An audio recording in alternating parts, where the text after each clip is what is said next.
Well, hi there, let's learn English with Miss Loaki. Today's lesson, les modaux, part 1. Le terme modal, le mode implique la manière, c'est-à-dire que les auxiliaires modaux nous permettent de présenter d'une manière ce que l'on veut affirmer.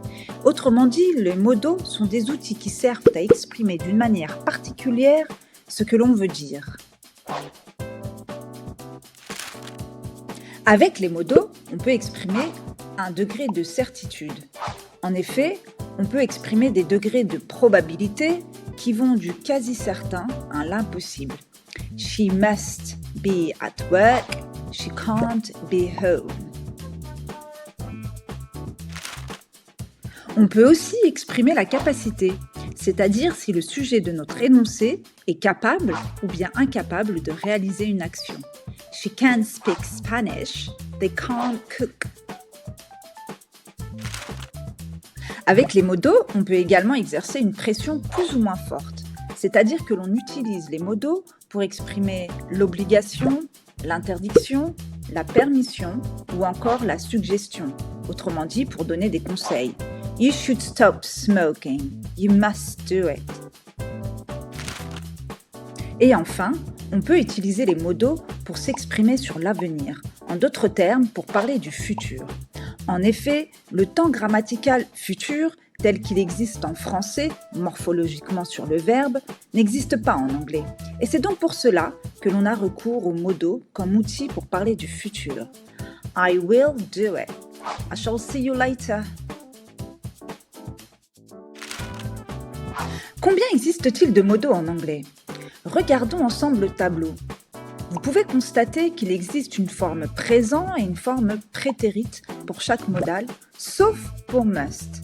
Il faudra donc faire appel aux expressions have to, don't have to, au prétérit ou pour exprimer le futur. Mais attention, should et might, même s'ils sont conjugués au prétérit, ne renvoient pas du passé. D'ailleurs, en français, ils se traduiront souvent par du conditionnel. You have a real passion for animals. You should work at a vet. Tu devrais devenir vétérinaire. En revanche, could et would peuvent renvoyer au révolu, à du passé. When he was young, he couldn't swim. Il ne savait pas nager, mais maintenant, il sait nager. He can swim.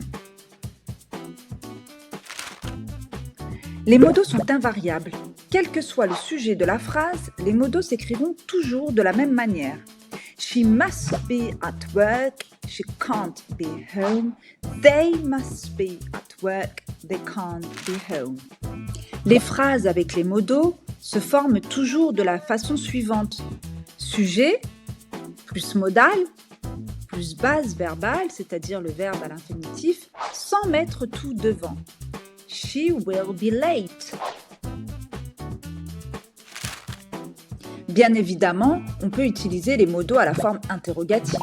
Il suffit d'inverser le sujet et l'auxiliaire. Could you help me please? Mais également à la forme négative. She must not, she mustn't sleep late. Attention, la forme contractée de will not donne won't. She won't be late. Voici un premier tableau recap. Mets pause si nécessaire et prends des notes. Et enfin, pour conclure cette part 1, voici un dernier tableau recap. Mets pause et prends des notes si nécessaire. La suite dans la part 2 où nous verrons comment exprimer la probabilité avec les modaux. See you!